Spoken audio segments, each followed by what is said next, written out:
റസൂലുള്ളാഹി സ്വല്ലല്ലാഹു അലൈഹി വസല്ലം ഓരോ ഫജ്റിന് ശേഷവും സുബ്ഹിന് ശേഷവും ചെയ്ത ദുആകളിൽ ഒന്നാണ് അല്ലാഹുമ്മ ഇന്നി അസ്അലുക ഇൽമൻ നാഫിഅൻ വറിസ്ഖൻ തയ്യിബൻ വഅമലൻ മുതഖബ്ബലൻ. അല്ലാഹു ഉപകാരപ്രദമായ വിജ്ഞാനവും നല്ല ഉപജീവനവും നല്ല റിസ്ഖും അതുപോലെ സ്വീകരിക്കപ്പെടുന്ന കർമ്മവും ഞാൻ നിന്നോട് ചോദിക്കുന്നു. ദിവസവും രാവിലെ റസൂലുള്ളാഹി സ്വല്ലല്ലാഹു അലൈഹി വസല്ലം ഇത് തേടിയെങ്കിൽ നമുക്ക് മനസ്സിലാക്കാം നമ്മുടെ ഓരോ ദിവസത്തെയും ലക്ഷ്യമാണ് ഉപകാരപ്രദമായ വിജ്ഞാനം പഠിക്കുക എന്നത്. എല്ലാ ദിവസവും എന്തെങ്കിലും ഉപകാരമുള്ള ഒരു അറിവ് പഠിക്കാതെ പാഴായി പോകാതിരിക്കാൻ പ്രിയമുള്ളവരെ ശ്രദ്ധിക്കണം, മനസ്സിലാക്കണം. ഇതാണ് നമ്മെ ഉയർത്തുന്നത്. ഇതിനോളം നമ്മെ ഉയർത്തുന്ന മറ്റൊരു കാര്യവുമില്ല. നിങ്ങൾ കണ്ടിട്ടില്ലേ, പ്രായം ചെന്ന, തൊലി ചുളിഞ്ഞ, തല നരച്ച, സംസാരിക്കാൻ ശ്രമിച്ചാൽ ശബ്ദം വളരെ പതിന്നു മാത്രം പുറത്തേക്ക് വരുന്ന 70, 80, 90 പ്രായം ചെന്ന മഹാന്മാരായ ഉലമാഇനെ, പണ്ഡിതന്മാരെ, അവരെ തേടി വിദൂരമായ ദേശങ്ങളിൽ നിന്ന്, വിദൂരമായ രാജ്യങ്ങളിൽ നിന്ന് ആളുകൾ വരികയാണ്. പലപ്പോഴും പലരും വരുന്നത് കുറേ സമയം അദ്ദേഹവുമായി കൂടിയിരിക്കാം എന്ന് കരുതിയിട്ടല്ല. ചിലപ്പോൾ വളരെ കുറച്ച് സമയം മാത്രം ഒന്ന് കാണാനും എന്തെങ്കിലുമൊക്കെ ചോദിക്കാനും മാത്രം. എന്താണ് അവരെ ഈ സ്ഥാനത്തേക്ക് ഉയർത്തിയത്? അറിവാണ്, മറ്റൊന്നുമല്ല. എന്നാൽ അതേ അവസ്ഥയിൽ നിങ്ങൾ സമ്പന്നരായ ആളുകളെ കുറിച്ച് ആലോചിച്ച് നോക്കൂ. അതേ പ്രായത്തിലെത്തിയ ആളുകൾ, അവർ പലരും വീട്ടിൻ്റെ ഒരു മൂലയിൽ കഴിയുകയാണ്, ഒരാളും നോക്കാതെ. എന്ന് പറഞ്ഞാൽ ഒരാളും എന്തെങ്കിലും ആവശ്യത്തിന് തേടി വരാതെ, മറിച്ച് അവരെ സഹായിക്കാനും മറ്റുമൊക്കെ ചിലപ്പോൾ ആളുകൾ ഉണ്ടാകാം. പക്ഷേ ജനങ്ങൾക്ക് നീ ഈ രൂപത്തിൽ പ്രായം ചെന്നാലും നിന്നെ വേണ്ടി വരും, നിന്നെ കൊണ്ട് ഉപകാരമുണ്ടാകും. അറിവ് നീ പഠിച്ചാൽ റബീഅത്ത് ഇബ്നു അബി അബ്ദുറഹ്മാൻ റഹിമഹുല്ലാഹ്, മുൻഗാമികളിൽപ്പെട്ട മഹാനാണ്. റബീഅത്തുർ റഈ എന്ന് അദ്ദേഹം അറിയപ്പെട്ടിരുന്നു. അദ്ദേഹത്തിന്റെ അപാരമായ ബുദ്ധിയും അദ്ദേഹത്തിന്റെ ഗ്രാഹ്യശേഷിയുമെല്ലാം കാരണത്താൽ റബീഅത്തുർ റഈ എന്ന് അദ്ദേഹം അറിയപ്പെട്ടിരുന്നു.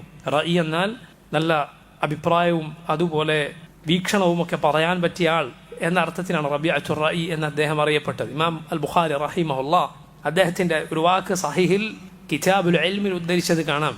അദ്ദേഹം പറഞ്ഞു, ലാ യംബഗി ലിമൻ ഇൻദഹു ശൈഉൻ മിനൽ ഇൽമി അൻ യുദയ്യ നഫ്സഹു. എന്തെങ്കിലുമൊക്കെ അറിവ് പഠിച്ച ഒരാൾ അവനവനെ പാഴാക്കി കളയരുത്, കൊണ്ടുപോയി സ്വയം തുലച്ച് കളയരുത്. ആ അറിവ് നിലനിർത്താനും അത് വർദ്ധിപ്പിക്കാനും അതുകൊണ്ട് ആളുകൾക്ക് ഉപകാരം ഉണ്ടാക്കാനും ഒക്കെ ശ്രമിക്കണം. എന്തെങ്കിലും ഒക്കെ അറിവ് ഒരാളുടെ പക്കലുണ്ട് എങ്കിൽ അവനവനെ തുലച്ച് കളയാൻ പാടില്ല എന്ന് അദ്ദേഹം പറഞ്ഞത് കാണാം. അറിവിന്റെ പ്രത്യേകതയും പ്രാധാന്യവുമാണിത്. അതുകൊണ്ട് സഹോദരങ്ങളെ, ഇങ്ങനെ ആളുകൾ പ്രായമേറിയിട്ടും തേടി വരാൻ കാരണമാകുന്ന കാര്യമാണ്. അതെല്ലാം അറിവിന്റെ സമറാത്താണ്, ഫലങ്ങളാണ്. ദുനിയാവിൽ തന്നെ അള്ളാഹു നൽകുന്ന സൽഫലങ്ങൾ. ഇമാം ശാഫിഈ റഹിമഹുല്ലാഹ് അദ്ദേഹം പറഞ്ഞതായി അറിയപ്പെട്ടൊരു വാചകമാണ്, ആർക്കെങ്കിലും ദുനിയാവിന്റെ ഖൈർ വല്ലതും വേണോ, അവൻ മതവിജ്ഞാനം തേടിക്കൊള്ളട്ടെ, പഠിച്ചുകൊള്ളട്ടെ. ആഖിറത്തിന്റെ ഖൈർ, പരലോകത്തെ ഖൈർ ആർക്കെങ്കിലും വേണോ, അവൻ അറിവ് പഠിച്ചുകൊള്ളട്ടെ. ആർക്കെങ്കിലും ദുനിയാവിന്റെയും ആഖിറത്തിന്റെയും ഖൈർ ഒരുമിച്ച് വേണോ, അവൻ അറിവ് പഠിച്ചുകൊള്ളട്ടെ. സുബ്ഹാനല്ലാഹ്, ആലോചിച്ച് നോക്കൂ. സഹാബിമാരിൽ, മഹാന്മാരായ സഹാബിമാരിൽ അവർ ചെയ്ത വഖഫുകൾ ഉണ്ടായിരുന്നു. റസൂലുള്ളാഹി സ്വല്ലല്ലാഹു അലൈഹി വസല്ലമയുടെ 3 കാര്യങ്ങൾ മരണത്തിന് ശേഷവും മുറിഞ്ഞു പോവുകയില്ല എന്ന ഹദീസ് നിങ്ങൾ കേട്ടിട്ടില്ലേ? ഇദാ മാതൽ ഇൻസാനു ഇൻഖതഅ അൻഹു അമലുഹു ഇല്ലാ മിൻ 3, ഇല്ലാ മിൻ സദഖത്തിൻ ജാരിയ ഔ ഇൽമിൻ യുൻതഫഉ ബിഹി ഔ വലദിൻ സാലിഹിൻ യദ്ഉ ലഹു. ഒരു മനുഷ്യൻ മരിച്ചാൽ അവന്റെ എല്ലാ കർമ്മങ്ങളും മുറിഞ്ഞു പോകും 3 കാര്യങ്ങളിൽ നിന്നുള്ളതൊഴികെ. 1 മിൻ സദഖത്തിൻ ജാരിയ, ജാരിയത്തായ ഒരു സദഖ. 2 ഇൽമിൻ യുൻതഫഉ ബിഹി, ഉപകാരപ്രദമായ വിജ്ഞാനം. 3 വലദിൻ സാലിഹിൻ യദ്ഉ ലഹു, അവന് വേണ്ടി പ്രാർത്ഥിക്കുന്ന സാലിഹായ നല്ലവനായ സന്താനം. ഒന്നാമത്തേതാണ് വഖഫ് എന്ന് പറയുന്നത്. അഥവാ അതിന്റെ വസ്തു എന്താണ്, അതവിടെ പിടിച്ചു വെച്ച് അതിന്റെ ഉപകാരം ആളുകൾക്ക് ലഭിക്കുമാറ് എന്തെങ്കിലും ദാനം ചെയ്യുക. തഹ്ബീസുൽ അസ്ൽ വ തസ്ബീലുൽ മൻഫഅ എന്ന് പറയും വഖഫിന്. ഉദാഹരണത്തിന് ഒരാൾ ഒരു കിണർ കുഴിച്ചു, അതിന്റെ വെള്ളം ആളുകൾക്ക് കുടിക്കാം. കിണറാർക്കും വിറ്റുപോകുന്നില്ല, ദാനം കൊടുക്കുന്നില്ല, പക്ഷെ അതിലെ വെള്ളം ആളുകൾക്ക് ഉപകാരപ്പെടുകയാണ്. ഒരു കെട്ടിടം, അതിന്റെ വാടക മസ്ജിദിന് ഒരാൾ വഖഫ് ചെയ്യുകയാണ്. ഒരു തോട്ടം, അതിലെ കായ്കൾ വിറ്റുണ്ടാകുന്ന പണം യതീം മക്കൾക്ക് ഒരാൾ വഖഫ് ചെയ്യുകയാണ്. ഇത് ഒരാൾക്ക് മരണശേഷവും കിട്ടുന്ന അമലാണ്. രണ്ടാമത്തത് ഉപകാരപ്രദമായ വിജ്ഞാനം. ഒരാൾക്കൊരു നല്ല അറിവ് പഠിപ്പിച്ചു കൊടുത്തു, അയാളത് പാലിക്കുവോളം പഠിപ്പിച്ചു കൊടുത്ത ആൾക്ക് അതിന്റെ പ്രതിഫലം ഉണ്ടാവും. മൻ ദല്ല അലാ ഖൈറിൻ ഫലഹു മിസ്ലു അജ്രി ഫാഇലഹ്. ആരാണോ ഒരു നന്മ കാണിച്ചു കൊടുത്തത് അത് ചെയ്യുന്നവന്റെ പ്രതിഫലം പോലെ കാണിച്ചു കൊടുത്തവനുണ്ടാവും, ചെയ്യുന്നവൻ്റേത് ഒട്ടും കുറയാതെ. മൂന്നാമത്തേത് സാലിഹായ സന്താനം. സാലിഹായ ഒരു സന്താനം ആണോ പെണ്ണോ ആകട്ടെ നിനക്കുണ്ടോ, അവനെ കൊണ്ട് നിനക്ക് മരണശേഷവും ഉപകാരമുണ്ടാകും. അതിന്റെ മറുവശമാണ് സാലിഹല്ലേ, പിന്നെ നീ അവനിൽ നിന്നൊരു ഖൈറും പ്രതീക്ഷിച്ചിട്ട് കാര്യമില്ല. നല്ല ആളല്ല, സലാഹില്ല, നന്മയില്ല എങ്കിൽ അവൻ ഉപയോഗമില്ലാത്തവനാണ്. നോക്കൂ നിങ്ങൾ, മരണശേഷവും മുറിഞ്ഞു പോകാത്ത പ്രതിഫലമുള്ള ഈ 3 കാര്യങ്ങളിൽ പണ്ഡിതന്മാർ പറഞ്ഞത് കാണാം. ഇതിലേറ്റവും വലുത് രണ്ടാമത്തേതാണ്, ഉപകാരപ്രദമായ വിജ്ഞാനം. കാരണം അത് മറ്റു രണ്ടിനേക്കാൾ ദീർഘകാലം നിലനിൽക്കും. അതിനുള്ള ഉദാഹരണമാണ്, നിങ്ങൾ നോക്കൂ, അല്ലാഹുവിന്റെ റസൂൽ സല്ലല്ലാഹു അലൈഹി വസല്ലമയിൽ നിന്ന് ഈ ഹദീസ് കേട്ട സഹാബിമാർ ധാരാളം അവരുടെ വഖഫുകൾ മദീനയിലും അവർ ജീവിച്ച പ്രദേശങ്ങളിലും ഉണ്ടായിരുന്നു. അവർ വഖഫ് ചെയ്ത തോട്ടങ്ങൾ, കിണറുകൾ, കെട്ടിടങ്ങൾ ഒക്കെ, സമ്പന്നരായ സഹാബത്ത് വഖഫ് ചെയ്ത വലിയ സമ്പത്തുകൾ. അതുപോലെ സഹാബികളിൽ എന്തെങ്കിലും ഒരു മഖ്ദിറ, എന്തെങ്കിലും ഒരു കഴിവുള്ളവരൊക്കെ വഖഫ് ചെയ്തിരുന്നു എന്നാണ്. ആളുകൾക്ക് ഉപകാരപ്രദമായ എന്തെങ്കിലും ബാക്കി വെച്ചിട്ടാണ് പോയത് എന്നാണ്. പക്ഷേ നോക്കൂ, ഇന്ന് നമ്മൾ നോക്കിയാൽ അവർ ഇങ്ങനെ വിട്ടേച്ചു പോയ തോട്ടങ്ങളും കെട്ടിടങ്ങളും ഒന്നും പൊതുവെ ഇന്ന് കാണാനില്ല.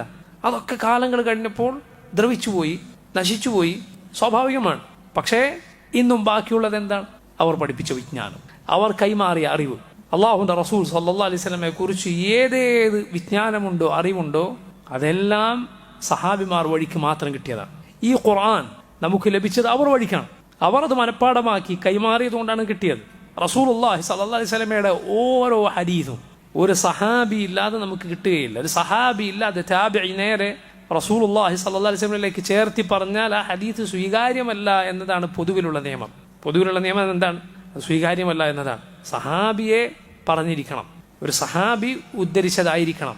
സഹാബത്തിന്റെ ശ്രേഷ്ഠതക്കുള്ള ഇത്രയും വലിയ ശ്രേഷ്ഠത അവർക്ക് ലഭിക്കാനുള്ള ഒരു കാരണവും അതാണ്. കാരണം അവരാണ് ഇതൊക്കെ കൈമാറിയത്. അതുകൊണ്ട് നമ്മുടെ ആ ഹദീസ് അനുസരിച്ച് അമൽ ചെയ്യുമ്പോൾ ഒരു പ്രതിഫലം അവർക്കും പോകും. നിങ്ങൾ നോക്കൂ, ധാരാളക്കണക്കിന് ഹദീസുകൾ റിവായത്ത് ചെയ്ത സഹാബിമാരെ കുറിച്ച്. ഉദാഹരണത്തിന് അബൂ ഹുറൈറ റളിയല്ലാഹു അൻഹു, ആ മഹാനായ സഹാബിയുടെ പേര് പരാമർശിക്കപ്പെടാത്ത അറിവിന്റെ ഏത് മജ്ലിസ് ഉണ്ടാകും? അൻ അബീ ഹുറൈറ ഖാല ഖാല റസൂലുള്ളാഹി സ്വല്ലല്ലാഹു അലൈഹി വസല്ലം എന്ന് പറയാത്ത അറിവിന്റെ മജ്ലിസുകളുണ്ടോ? ഹദീസുകൾ രേഖപ്പെടുത്തിയ കിതാബുകളുണ്ടോ? ഇതിന്റെ എല്ലാം പ്രതിഫലം ആ മഹാനായ സഹാബിക്ക് ലഭിക്കുന്നു. പറയട്ടെ, സഹാബിമാരിൽ അവരിൽ സമ്പന്നനായിരുന്നു അബൂ ഹുറൈറ? അല്ല, ദരിദ്രരിൽ ദരിദ്രനായിരുന്നു. നബി സല്ലല്ലാഹു അലൈഹി വസല്ലമയുടെ കൂടെ ജീവിക്കുന്ന കാലത്ത് ദരിദ്രരിൽ ദരിദ്രനായിരുന്നു. അഹ്ലുസുഫത്തിൽപ്പെട്ട ആളാണ് അബൂ ഹുറൈറ. അഹ്ലുസുഫത്തിന്റെ കൂട്ടത്തിൽ എണ്ണപ്പെട്ടിരുന്ന ആളുകളിൽ ഒരാൾ. അബൂ ഹുറൈറ റളിയല്ലാഹു അൻഹു പട്ടിണി കൊണ്ട് മസ്ജിദിൽ ബോധം കെട്ട് വീഴാറുണ്ടായിരുന്നു, ബോധരഹിതനായി വീഴാറുണ്ടായിരുന്നു. പക്ഷേ നോക്കൂ, ആ സഹാബിയുടെ പേര് അതാ എന്നുമെന്നും ഉയർന്നു കേൾക്കുന്ന രൂപത്തിൽ ബാക്കിയായിരിക്കുന്നു. എന്താണ് കാരണം? അറിവാണ്. ഉമർ ഇബ്നുൽ ഖത്താബ് റളിയല്ലാഹു അൻഹു മദീനയിൽ നിന്ന് പോന്നപ്പോൾ വഴിയിൽ വെച്ച് അദ്ദേഹം ഭരണാധികാരം ഒരു ഭാഗത്തിന്റെ കാര്യങ്ങൾ നോക്കാൻ, അവിടുത്തെ നിയമങ്ങളും മറ്റ് കാര്യങ്ങളും നോക്കാൻ ഏൽപ്പിച്ച ഒരാളെ കണ്ടു. അപ്പം അദ്ദേഹത്തോട് ഉമർ ഇബ്നുൽ ഖത്താബ് ചോദിച്ചു, നിങ്ങൾ ഇങ്ങോട്ട് പോന്നപ്പോൾ പകരം ആരെയാണ് ഏൽപ്പിച്ചത്? അപ്പം അദ്ദേഹം പറഞ്ഞു, ഇബ്നു അബ്സയാണ് ഏൽപ്പിച്ചത്. അബ്ദുറഹ്മാൻ ഇബ്നു അബ്സ എന്നാണ് അദ്ദേഹത്തിന്റെ പേര്. അദ്ദേഹം ആരാണ്? ഉമർ ചോദിച്ചു. ഇദ്ദേഹം പറഞ്ഞു, മൗലൻ മിൻ മവാലീന, ഞങ്ങളുടെ കൂട്ടത്തിലെ അടിമകളിൽ ഒരാളാണ്. മൗല എന്നത് നേരത്തെ അടിമയായിരുന്ന പിന്നീട് മോചിപ്പിക്കപ്പെട്ട ആൾക്ക് പ്രയോഗിക്കാറുള്ള വാക്കുകളിൽ ഒന്നാണ്. അടിമ എന്ന അർത്ഥത്തിലും പറയാറുണ്ട്, യജമാനൻ എന്ന അർത്ഥത്തിലും മൗല എന്ന വാക്ക് ഉപയോഗിക്കും. നേരെ വിപരീതം വരുന്ന അർത്ഥങ്ങൾ ഒരേ വാക്കിന് അറബി ഭാഷയിൽ ഉണ്ട്. അത് സന്ദർഭത്തിനനുസരിച്ച് മനസ്സിലാവും. അതിലൊന്നാണ് മൗല. ഖുർആനിലുണ്ടല്ലോ, യൗമ ലാ യുഗ്നി മൗലൻ അൻ മൗലൻ ഷൈഅൻ, ഒരു മൗലയും മറ്റൊരു മൗലക്ക് ഉപകാരം ചെയ്യാത്ത നാൾ. ഒരു ഉടമയും ഒരു അടിമയും ഒരു ഉടമക്കും ഉപകാരം ചെയ്യാത്ത നാളാണ്. അടിമകൾ അവരുടെ യജമാനനുമായി ബന്ധപ്പെട്ട ധാരാളം ഉത്തരവാദിത്തങ്ങൾ ഉള്ളതുകൊണ്ട് പഠിക്കാനും കാര്യങ്ങൾ നിർവഹിക്കാനും ഒക്കെ പൊതുവെ അവർക്ക് ശേഷി കുറവായിരിക്കും, അല്ലെങ്കിൽ അതിന് അവസരം ലഭിച്ചിട്ടുണ്ടാവുകയില്ല. ഉമർ ഇബ്നുൽ ഖത്താബ് അങ്ങനെ ഒരാളെയാണ് അധികാരം ഏൽപ്പിച്ചത് എന്ന് കേട്ടപ്പോൾ ചോദിച്ചു, വല്ലൈത അലൈഹിം മൗല, അങ്ങനെയുള്ള ഒരാളെയാണോ നിങ്ങൾ അധികാരം ഏൽപ്പിച്ചത്? അപ്പം അദ്ദേഹം പറഞ്ഞു, ഇന്നഹു ഖാരിഉൽ ലിൽ ഖുർആൻ, അദ്ദേഹം ഖുർആൻ പഠിച്ച ആളാണ്. വആലിമുൻ ബിൽ ഫറായിദ്, അദ്ദേഹം ഫറായിദ് പഠിച്ച ആളാണ്. ഫറായിദ് ഇസ്ലാമിന്റെ അനന്തരാവകാശ നിയമങ്ങൾക്കും പറയും, അതുപോലെ ഫരീദത്തായ വിജ്ഞാനങ്ങൾ, പഠിച്ചിരിക്കേണ്ട അറിവുകൾ എന്ന അർത്ഥത്തിലും ഇസ്ലാമിലെ നിർബന്ധമായ കാര്യങ്ങളും മറ്റും എന്ന അർത്ഥത്തിലും അത് ഉപയോഗിക്കാറുണ്ട്. ഇങ്ങനെ ദീൻ പഠിച്ച ആളാണ്. ഇത് കേട്ടപ്പോൾ ഉടനെ ഉമർ ഇബ്നുൽ ഖത്താബ് റളിയല്ലാഹു അൻഹു പറഞ്ഞു, അമാ ഇന്ന നബിയക്കും സല്ലല്ലാഹു അലൈഹി വസല്ലം ഖദ് ഖാൽ, എങ്കിൽ അറിയുക, നിങ്ങളുടെ നബി മുഹമ്മദ് സല്ലല്ലാഹു അലൈഹി വസല്ലം ഇങ്ങനെ പറഞ്ഞിട്ടുണ്ട്, ഇന്നല്ലാഹ യർഫഉ ബിഹാദൽ കിതാബി അഖ്വാമൻ വയദഉ ബിഹി ആഖരീൻ, അല്ലാഹു ഈ കിതാബ് കൊണ്ട് ചിലരെ ഉയർത്തുകയും ചിലരെ താഴ്ത്തുകയും ചെയ്യും. സുബ്ഹാനല്ലാഹ്. അടിമയായിരുന്ന ഒരാൾ ആ നാട്ടിന്റെ ഭരണം കയ്യാളാൻ മാത്രം ശ്രേഷ്ഠമായ സ്ഥാനത്തേക്ക് ഉയർന്നത് ഒരു കാര്യം കൊണ്ടാണ്, അറിവുകൊണ്ടാണ്. മറ്റുള്ളവർ അദ്ദേഹത്തിന് കീഴിലായതും ആ അറിവുകൊണ്ട് തന്നെ. അതിലെ ഏറ്റക്കുറച്ചിനാണ്. ഒരു കവി പാടുകയുണ്ടായി, അൽ ഇൽമു മാലുൻ നഫീസുൻ ശഅനുഹു അജബു ലാ യുസ്റഖുൽ ഇൽമു ഔ മിൻ ദീഹി യുഗ്തസബു. അൽ ഇൽമു മാലുൻ നഫീസുൻ, അറിവ് അമൂല്യമായ സമ്പത്താണ്. ശഅനുഹു അജബു, അതിൻ്റെ കാര്യം അത്ഭുതമാണ്. ലാ യുസ്റഖുൽ ഇൽമു, അറിവ് ഒരാൾക്കും കട്ടെടുത്ത് കൊണ്ടുപോകാൻ കഴിയില്ല. ഔ മിൻ ദീഹി യുഗ്തസബു, അല്ലെങ്കിൽ ഉള്ളവനിൽ നിന്ന് തട്ടിപ്പറിച്ചെടുത്ത് കൊണ്ടുപോകാനും കഴിയില്ല. എത്ര അറിവ് നിന്റെ പക്കലുണ്ടെങ്കിൽ നീ കൊടുത്താലല്ലാതെ ഒരാൾക്ക് അത് കിട്ടാൻ പോകുന്നില്ല. നീ അറിയാതെ എടുക്കാനും കഴിയില്ല, അറിഞ്ഞുകൊണ്ട് നിന്റെ സമ്മതമില്ലാതെ കൊണ്ടുപോകാനും കഴിയില്ല. അതുകൊണ്ടാണ് പറയാറുള്ളത്, സമ്പത്തിന് നിന്റെ കയ്യിൽ എത്രയുണ്ടോ അതിന് നീ കാവൽ നിൽക്കണം, സൂക്ഷിക്കാനുള്ള പണി എടുത്തോളണം, അല്ലെങ്കിൽ അത് ആളുകൾ കൊണ്ടുപോകും. അറിവ് നിനക്ക് കാവലിരിക്കും, ഇൽമ് നിനക്ക് കാവലിരിക്കും, അത് നിനക്കുള്ള കാവലാണ്. സുബ്ഹാനല്ലാഹ്, അതിൻ്റെ കാര്യം അത്ഭുതമാണ്, അത് മധുരമാണ്. ഒരാൾ അതിൻ്റെ മധുരം നുണഞ്ഞാൽ അയാൾക്കതിനോടുള്ള പ്രിയം സുബ്ഹാനല്ലാഹ് ചിലപ്പോൾ നീയത്ത് പോലും മറന്നു പോകുന്ന അവസ്ഥയിലേക്ക് അതെത്തിക്കുമെന്നാണ്. എന്ന് പറഞ്ഞാൽ ഇതൊരു ഇബാദത്തായി ചെയ്യേണ്ട കാര്യമാണല്ലോ, പക്ഷേ ഇതിൻ്റെ മധുരം ഒരാൾ നുണഞ്ഞാൽ ചിലപ്പോൾ എന്ത് സംഭവിച്ചു, അതിനോടുള്ള ഇഷ്ടം കൊണ്ടൊരാൾ പഠിച്ചു. അതുകൊണ്ടാണ് ഇമാം അഹ്മദ് റഹിമഹുല്ലാഹ് അദ്ദേഹത്തോട് അറിവിനെ കുറിച്ച്, അതിൻ്റെ നീയത്തിനെ കുറിച്ച് ചോദിച്ചപ്പോൾ അദ്ദേഹം പറഞ്ഞു, അന്നീയത്തു അസീസ്, നീയത്ത് വളരെ പ്രയാസമുള്ള കാര്യമാണ്, പക്ഷേ ഈ അറിവ് ഇത് നമുക്ക് ഇഷ്ടം നൽകപ്പെട്ട ഒരു കാര്യമാണ്. അള്ളാഹു നമുക്ക് ഇതിനോട് എന്തോ ഇഷ്ടം തന്നിരിക്കുന്നു. നീയത്ത് അതിലെപ്പോഴും പിടിച്ചു വെക്കുക എന്നത് എപ്പോഴും സാധ്യമാകാത്ത കാര്യമാണ് എന്ന് മഹാനായ ഇമാം അഹ്മദ് ബിൻ ഹംബൽ റഹിമഹുല്ലാഹ് പറയുക. ഞാൻ പറഞ്ഞു വന്നത് എന്തിനാണ് എന്ന് പറയാം, അത് പഠിച്ചു വന്നാൽ ആ മധുരം അത് വലിയ മധുരമാണ്. അറിവ് നേടുക എന്ന് പറയുന്നത് അതൊരു ലദ്ദത്തുണ്ട്, അതൊരു രുചിയുണ്ട്, ആസ്വാദനമുണ്ട്. അതിലിറങ്ങിയ ആളുകൾക്കാണ് അത് മനസ്സിലാക്കാൻ സാധിക്കുക. ഹൃദയങ്ങൾക്ക് ജീവൻ ലഭിക്കുന്നത്, നമ്മൾ യഥാർത്ഥത്തിൽ റൂഹുള്ള ആളുകളാകുന്നത് അതുകൊണ്ടാണ്. ഹൃദയത്തിൻ്റെ വെളിച്ചം അതിലാണുള്ളത്. നോക്കൂ നിങ്ങൾ, ഖുർആനും സുന്നത്തും ഒരാൾ പഠിച്ചാൽ ഒരാൾ തൻ്റെ ഫിത്രത്തിനെ വളർത്തിക്കൊണ്ടുവരികയാണ് ചെയ്യുന്നത്. ഫിത്ര, അള്ളാഹു നമുക്ക് നൽകിയ ഫിത്ര, ശുദ്ധ പ്രകൃതിയെ വളർത്തിക്കൊണ്ടുവരികയാണ് ഒരാൾ ഖുർആനും സുന്നത്തും പഠിച്ചാൽ ചെയ്യുന്നത്. നിന്റെ സ്വാഭാവികതയെ നീ വളർത്തിക്കൊണ്ടുവരികയാണ്. അതുകൊണ്ടാണ് അറിവ്, ഇസ്ലാമിലെ നിയമങ്ങൾ പഠിക്കുന്നതിന് ഒരിക്കലും ഒരാൾക്ക് എന്ത് തോന്നുകയില്ല. അള്ളാഹു ഹറാമാക്കിയ ഒരു കാര്യം അത് ഹലാലാകേണ്ടിയിരുന്നു, ഹലാലാക്കിയ ഒരു കാര്യം അത് ഹറാമാകേണ്ടി എന്ന് തോന്നുകയില്ല.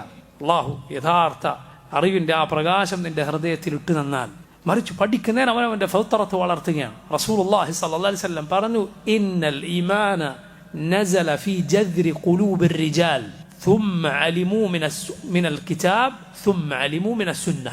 إن الإيمان نزل في جذر قلوب الرجال. ഈമാൻ മനുഷ്യരുടെ ഹൃദയത്തിൻ്റെ അടിവേരിൽ ഇറങ്ങിയ കാര്യമാണ്. ثم علموا من الكتاب, പിന്നെ അവർ ഖുർആനിൽ നിന്ന് അത് പഠിച്ചു. ثم علموا من السنة, പിന്നെ സുന്നത്തിൽ നിന്ന് അത് അവർ പഠിച്ചു. അതാണ് അള്ളാഹു ഖുർആനിൽ നൂറുൻ അലാ നൂർ എന്ന് പറഞ്ഞത്. അള്ളാഹു ഖുർആനിൽ സൂറത്തു നൂറിൽ പ്രകാശത്തിനുമേൽ പ്രകാശം എന്ന് പറഞ്ഞിരിക്കുന്നു. ഇമാം ഇബ്നുൽ ഖയ്യിം റഹിമഹുല്ലാഹ് അദ്ദേഹം പറഞ്ഞു, അത് മുഅ്മിനിന്റെ ഹൃദയത്തെക്കുറിച്ചാണ്, മുഅ്മിനിന്റെ ഹൃദയത്തെക്കുറിച്ചാണ്. കാരണം അവൻ്റെ ഹൃദയം നേരത്തെ തൗഹീദ് കൊണ്ട്, അവൻ്റെ ഫിത്രത്തിൻ്റെ വെളിച്ചം കൊണ്ട് പ്രകാശം നിറഞ്ഞത് തന്നെയാണ്. തൗഹീദ്, ഇസ്ലാം, അത് മനുഷ്യന്റെ ശുദ്ധ പ്രകൃതമാണ്. പിന്നീട് അവൻ അതിനു പുറമെ ഖുർആനും സുന്നത്തും പഠിക്കുകയും ചെയ്താൽ അവൻ്റെ ഫിത്രത്ത് അതാ വളരുന്നു, അവൻ്റെ വെളിച്ചം, ഹൃദയത്തിലെ വെളിച്ചം ഇരട്ടിയാകും. നൂറുൻ അലാ നൂർ, പ്രകാശത്തിനുമേൽ പ്രകാശം. ഈ അവസ്ഥയിൽ അവൻ എത്തിച്ചേരുന്നു. അതുകൊണ്ട് നോക്കൂ, ഈ വിജ്ഞാനം എന്ന് പറയുന്നത് നമ്മുടെ ഫിത്രത്ത് വളർത്തുന്ന, നമ്മെ യഥാർത്ഥ മനുഷ്യനാക്കുന്ന, മൃഗങ്ങളിൽ നിന്ന് വേർപെടുത്തുന്ന, ഔന്നത്യം നൽകുന്ന, എല്ലാ ഖൈറിനും കാരണമാകുന്ന കാര്യമാണ്.